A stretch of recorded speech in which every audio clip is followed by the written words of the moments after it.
speak. Today, I'm thrilled to have with us Patrick Noonan with Maptransit. Patrick, how are you today? Doing well, doing well. I appreciate you having me, Matt. Yeah, happy to have you, and thanks for taking the time. So, if you could please start out by telling us a little bit about you and the business. Awesome. Well, yeah, my name's Patrick Noonan, as you said. I'm from Chicago, Illinois. I moved down to Florida 4 years ago with a carload full of my stuff and a dream. And that's when Map Transit kind of came to fruition. So, Map Transit is a third-party logistics company. We specialize in food and beverage. Basically, what we do is we connect shippers to carriers. So we'll take someone like, Nestle, for example. They might have 150 truckloads of something, but only 100 trucks. So we're kind of the middleman that will come in and facilitate that transaction between, the shipper and the carrier that needs freight to get from A to B. We started in 2020, late 2020. It was out of a garage in Boynton Beach, Florida. So we had very little other than our cell phones and our computers. And ever since then, it's just kind of been building, and it's really been fun. So, what was happening in Chicago that led you to come this direction? So Chicago, there was a few things going on. Chicago was a tough time during COVID. Basically, the only place I would go is the office and home. I did go to the office throughout. There was also just a little bit of not, I wouldn't call it turmoil, but let's say kind of understanding life a little bit better. So there was some transitions at my past company in management, and there was just kind of a realization for myself that, hey, all it takes is one change above me, and I can go from being a productive salesman to being someone who's not very, very much appreciated here. And that's what happens. Everyone kind of can make their own decisions. So I just realized I want to have a little bit more control on my future. And at that time, MAP stands for Max, Andy, and Pat. Max and Andy are my two business partners. Andy was my carrier sales manager before he left 2 years prior to that to come down to Florida. So we stayed in touch. He one day said, well, let's just start a company. I went home every night for 3 weeks and I researched, how do I start a freight brokerage? How do I do it on my own? 3 weeks later, I sent him a text. I said, I just quit my job. He goes, are you kidding me? Yeah, we're doing it. So initially, I was going to start in Chicago, and then Max and Andy were going to be down here in Florida. A few months in, there was just Chicago. It was time for me to get out of there. Like I said, I loaded up. I headed south, and we started that company out of the garage. And to be honest with you, I don't know. I think it would have worked. I don't know how well it would have worked if we had been separate. Rubbing shoulders and being able to have that dialogue every day, especially in that first year when, let's be honest, we're figuring it out. We understood the business, we understood the sales aspect, a lot of the operational aspect. We didn't understand anything else. Day one, I don't know if we knew what an invoice was. So all those other things that came, there was so much dialogue and so many conversations that were had that, remotely, if we weren't with each other, it would have been extremely difficult. So, it was a blessing. It was a blessing that Chicago wasn't working out for me and I was able to head down south. And so, your previous career was in logistics as well, so you had some sort of knowledge of the industry. Correct. Yeah, I've been doing it for almost 10 years. It was just time to do it on my own. Okay. And so, tell us who your, kind of your ideal customer is right now, and how do they find you? So our ideal customer would be anyone that ships full truckload product. So that ranges everything. Like I said, we specialize in food and beverage, but we also do, if you were to go to the store and buy a for sale sign, we work with a company that ships those every day.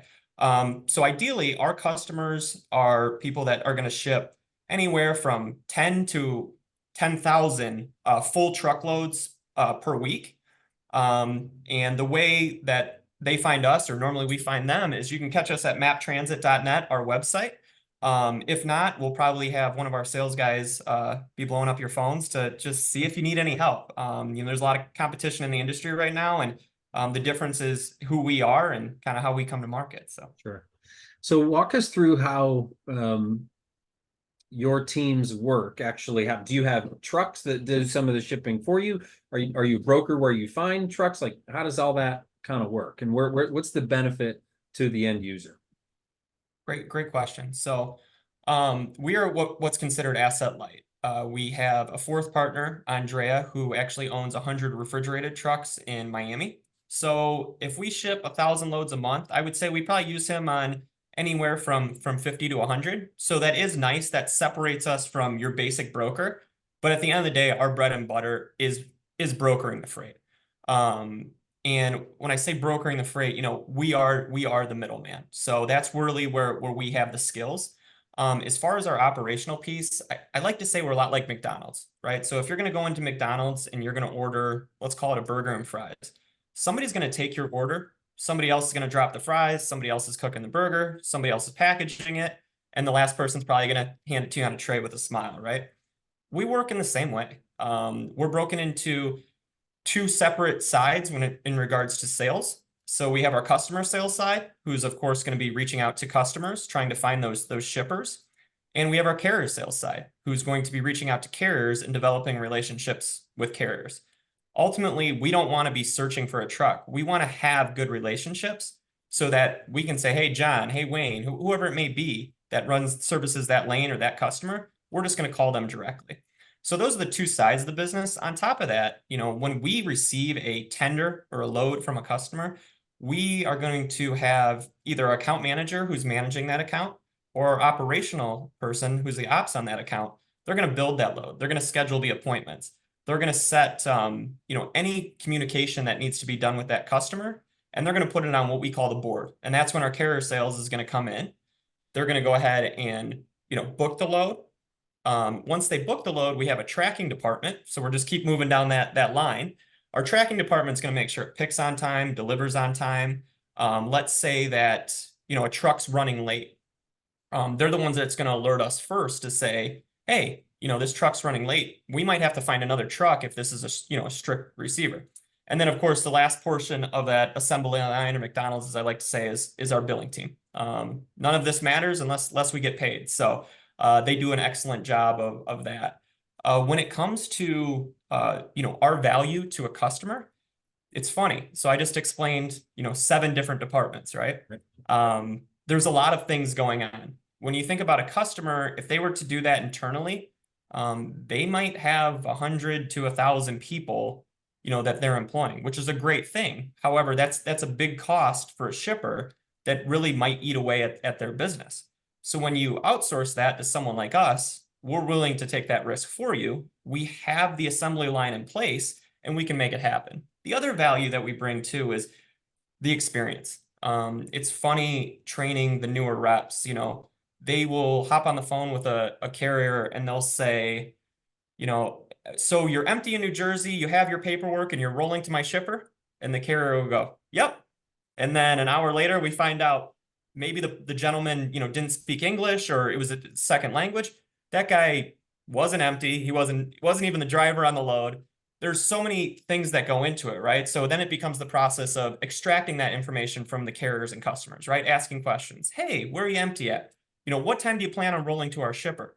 Really just peeling back that onion so that we're not giving the information, we are getting the information. We can make sure it's true. And that training that happens to make that be really fluid, that's years and years of that happening. It's not something that you train overnight. And when you're a shipper, let's be honest, you're focused on your business, right? If you're selling widgets or produce or, some type of food and beverage, you're focused on how to best service your customer, right? If you're serving food, you want to have the best food.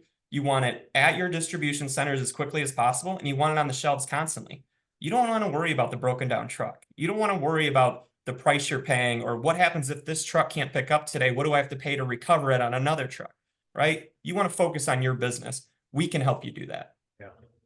Yeah, we're all looking for the easy button as business owners. So the more you can position yourself as that solution, the more valuable you become, no doubt.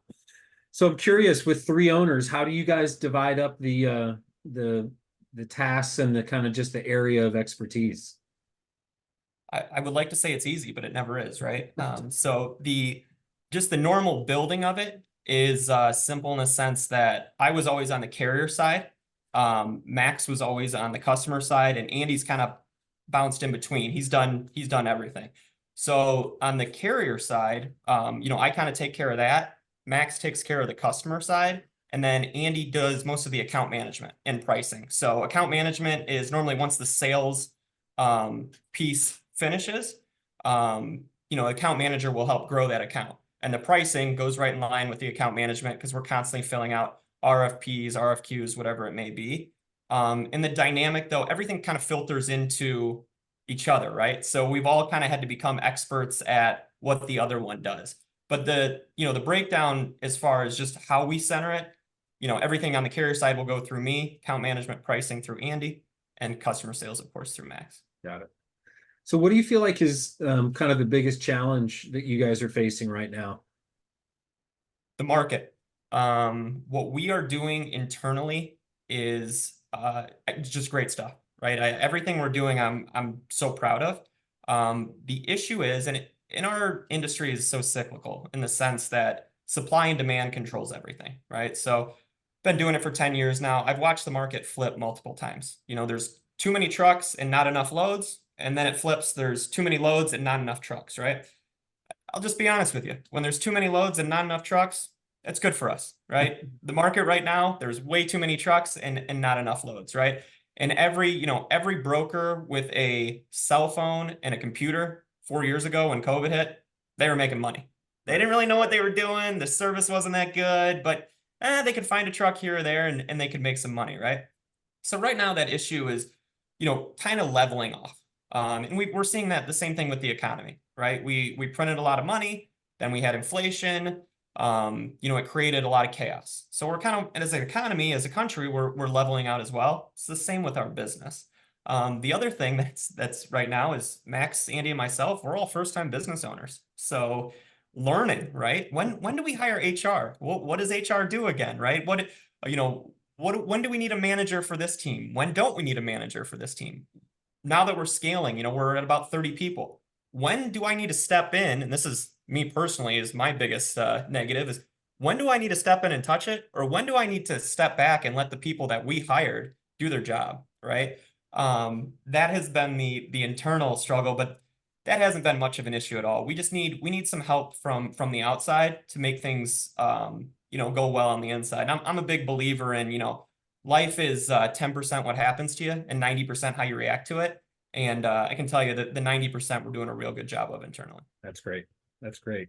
And you mentioned your focus is mainly food and beverage. Is that, are you planning on that continuing? Are you looking at branching out into different industries that rely on trucking, or are you pretty satisfied with where you are with food and beverage? So yeah, we without a doubt we'll branch out. The biggest thing with food and beverage is it's recession proof.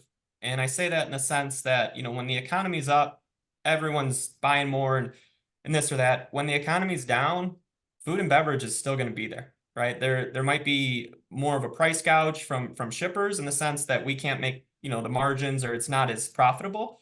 But at the same time, that stuff still needs to get to the shelves or people don't eat. That's no good. So our bread and butter is always going to be, no pun intended, but it's always going to be food and beverage. But we have branched out. We've done plenty of other things. We have companies we work with in the event space, scaffolding. I mentioned the signs that we do. We do a lot of other things, but we're always going to come to market as a food and beverage provider. Gotcha. Okay. Yep. We always got to eat. Exactly. Do you do more of like grocery or restaurant, or like, is there kind of a section within that industry that you're more focused on? Primarily grocery. So most of the stuff we're moving is from normally our customer's supplier into a DC. So that DC could be a Walmart or a Dollar General, or Publix is big down here in Florida, Target, anywhere where you would walk in and buy something. That's our normal segment. We also have other customers that are consolidators. So in the sense, they are the shipper. So you'll take someone that might have 6 pallets here, 4 pallets here. They'll have 6 different customers. We'll put that on one truck and we'll do 3 or 4 different stops. But once again, the end user is a DC. So it might be going to, any of those companies I may just named for them to put it on the shelves and keep feeding the economy. Gotcha. Okay. So, you have a good perspective here because sometimes I talk on this series with people that have been business owners, 5 times over in 25 years or whatever it may be. As someone that's fairly new to it, especially navigating a new location, new partners, all those things, what's some advice you might give somebody who's, maybe sitting in Chicago in a job they don't like and kind of contemplating taking the leap? Do you have some words of wisdom you can share? Yeah, I say because it's like, where do I start? I've learned Yeah. so many lessons over the last 4 years. You know, first and foremost, know what you're doing. Don't start a company. There's so many things that you're not going to understand with just starting a business, right? So know your product or know your service. Whether you're starting a food company or whether you're starting a service-based company, make sure you're solid at, hey, I know I can bring something to market that I can do better than others. So if you're creating a product, right, you need to find that need in the market. Let's just say an umbrella. This umbrella is terrible. I'm going to make a new umbrella that does X, Y, and Z. Why does someone want to buy that, right? Once you're confident in your product or your service, then it becomes time to start that company, and all the other problems will take care of themselves as long as you're willing to work hard. But you have to be confident, in your product. The other thing, or service, like we are service. The other thing I would say too, and I kind of say this, when I'm talking to everyone, it's become repetitive and maybe even annoying to some. But once you're confident in that, you've started that company, just keep going. You're gonna have a road bump every single day. Keep going. You know, break your leg, figure out how to walk on the other leg better. No matter what it is, every obstacle that comes, just keep going because they're gonna come over and over and over again. And it's kind of the mindset that I've adopted is good, right? So I mentioned like breaking your leg. Like we just had an issue the other day, a claim that was like $44,000. I said, good. Now we know how to prevent this next time, right? But having that mindset of like, good, it's a problem. You know what? We're going to learn from this and we're going to move on. Or good, it's a problem. We can fix this and we can continue to go in a different direction that we wouldn't have had we not caught the problem at this point. But let's just have that mindset of good. Now we can make things better. As long as you keep that mindset and don't get down on yourself, business becomes much easier. Now that's much easier said than done because Right. there's certain weeks. I had one last week where it's like, could we get a lick of good news? And then of course we got a little good news Friday. And it was like 4 bad things happen after that. Once again, good. Let's keep going. Good, just keep going. I love that because you're right. What choice do you have, right? To just deal with it, move on, learn from it, and go from there. So, um, although only a business owner for 4 years, I would say those are really great words of wisdom, Patrick. So thank you so much for sharing, and thank you for being here today. We really appreciate you taking the time. Great to learn about Map Transit, and we wish you and your partners the best of luck. Awesome. Once again, thanks for having me, Matt. I had a great time. My pleasure.